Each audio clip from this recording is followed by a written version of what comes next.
Breaking news সুপ্রিয় দর্শক আসসালামু আলাইকুম।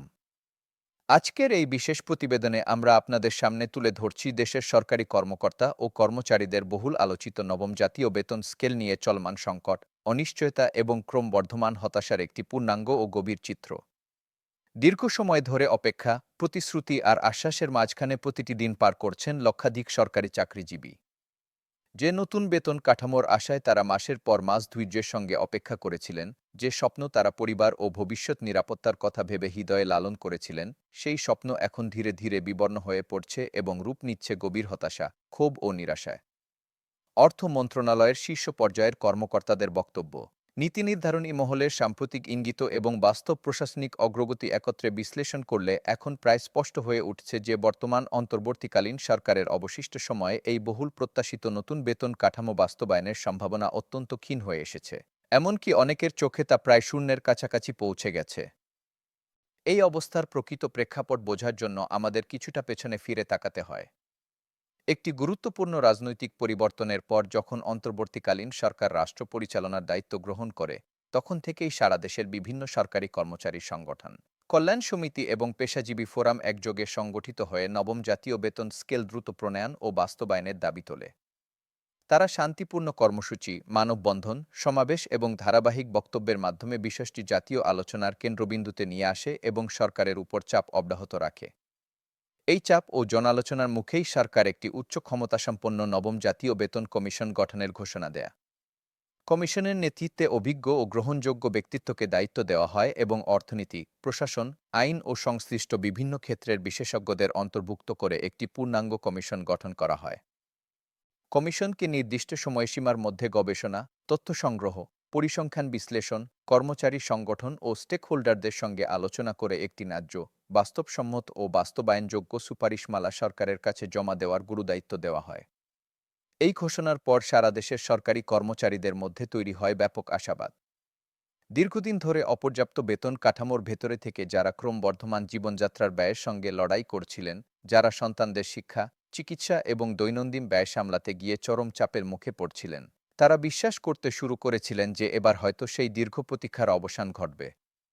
নতুন একটি আধুনিক ও যুগোপযোগী বেতন কাঠামো তাদের আর্থিক সংকট কিছুটা হলেও লাঘব করবে, পরিবারের জীবনমান উন্নত করবে এবং কর্মজীবনে নতুন উদ্দীপনা ফিরিয়ে আনবে। এই বিশ্বাসই তাদের অপেক্ষায় স্থির থাকতে অনুপ্রাণিত করেছিল। কিন্তু সময়ের সঙ্গে সঙ্গে সেই আশার জায়গায় ধীরে ধীরে ঢুকে পড়ে অনিশ্চয়তা। নির্ধারিত সময়সীমা পেরিয়ে গেলেও কমিশনের চূড়ান্ত প্রতিবেদন আনুষ্ঠানিকভাবে জমা পড়েনি। মাসের পর মাস অতিবাহিত হলেও সরকারের পক্ষ থেকে স্পষ্ট কোনো সময়সূচি বা দিক নির্দেশনা পাওয়া যায়নি। অভ্যন্তরীণ কিছু সূত্রে জানা যাচ্ছে খসড়া প্রতিবেদন প্রায় চূড়ান্ত পর্যায়ে থাকলেও এখনও নীতিগত কিছু বিষয়ে সমন্বয় বাকি রয়েছে। কিন্তু এই বিলম্বের প্রকৃত কারণ কি, কেন নির্ধারিত সময়ে কাজ শেষ করা গেল না, সে বিষয়ে কমিশনের পক্ষ থেকে এখনও পর্যন্ত কোনো বিস্তারিত ব্যাখ্যা বা প্রকাশ্য বক্তব্য আসেনি। ফলে কর্মচারীদের মধ্যে প্রশ্ন বাড়ছে, সন্দেহ বাড়ছে এবং আস্থার জায়গাটি ধীরে ধীরে দুর্বল হয়ে পড়ছে। এমন প্রেক্ষাপটে অর্থ উপদেষ্টা ডক্টর সালাহুদ্দিন আহমেদের বক্তব্য নতুন করে আলোচনার জন্ম দিয়েছে। তিনি একাধিকবার স্পষ্ট করে বলেছেন যে নতুন বেতন কাঠামোর মতো সুদূরপ্রসারী আর্থিক সিদ্ধান্ত একটি অন্তর্বর্তীকালীন সরকারের জন্য অত্যন্ত জটিল ও ঝুঁকিপূর্ণ। তার মতে, নতুন বেতন কাঠামো বাস্তবায়ন মানে সরকারের ব্যয় কাঠামোতে বড় ধরনের পরিবর্তন, যার সঙ্গে বাজেট ব্যবস্থাপনা, দীর্ঘমেয়াদী আর্থিক পরিকল্পনা, মূল্যস্ফীতি নিয়ন্ত্রণ এবং সামগ্রিক অর্থনৈতিক ভারসাম্যের বিষয় জড়িত। তিনি মনে করেন এই দায়িত্ব একটি নির্বাচিত সরকারের হাতেই থাকা উচিত, আর অন্তর্বর্তী সরকারের মূল কাজ প্রশাসনিক ধারাবাহিকতা বজায় রাখা এবং একটি গ্রহণযোগ্য নির্বাচন প্রক্রিয়া সম্পন্ন করা। এই বক্তব্য সরকারি কর্মচারীদের মধ্যে তীব্র প্রতিক্রিয়া সৃষ্টি করেছে। অনেকেই প্রশ্ন তুলছেন, যদি শুরু থেকেই এই সিদ্ধান্ত ভবিষ্যতের জন্য রেখে দেওয়ার চিন্তা থাকে, তাহলে কেন কমিশন গঠন করে এত বড় প্রত্যাশা তৈরি করা হলো? তারা বলছেন সময় দ্রুত ফুরিয়ে আসছে, জীবনযাত্রার ব্যয় বেড়েই চলেছে, অথচ তাদের আয় একই জায়গায় আটকে আছে। এই পরিস্থিতিতে কর্মচারী সংগঠনগুলো প্রতীকী কর্মসূচির ঘোষণা দিয়েছে, যার মাধ্যমে তারা সরকারের কাছে স্পষ্ট বার্তা দিতে চায় যে নবম জাতীয় বেতন স্কেল তাদের ন্যায্য অধিকার এবং এই দাবি উপেক্ষা করলে আন্দোলন আরও বিস্তৃত হতে পারে। সার্বিকভাবে বিশ্লেষণ করলে দেখা যায় নবম জাতীয় বেতন স্কেল এখন শুধু একটি বেতন কাঠামোর বিষয় নয়, এটি হয়ে উঠেছে আস্থা, প্রত্যাশা এবং রাষ্ট্রের দায়বদ্ধতার একটি বড় পরীক্ষা। বর্তমান পরিস্থিতিতে এই স্কেল কার্যকর হবে কিনা, নাকি দায়িত্ব পুরোপুরি পরবর্তী সরকারের উপর পড়বে? এই প্রশ্নের উত্তর এখনও অনিশ্চিত।